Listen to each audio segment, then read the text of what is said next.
You ask Tiger to solve. This deals with linear equations with one unknown. The final result is x equals -5. Let's solve it step by step.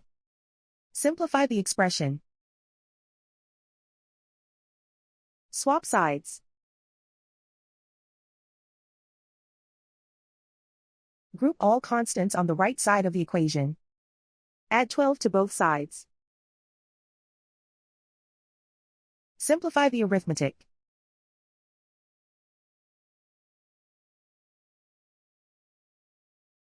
Isolate the x.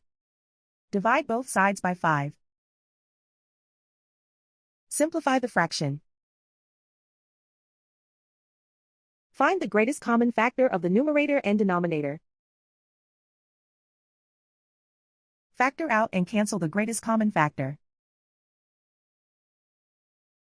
And so the final result is x equals -5.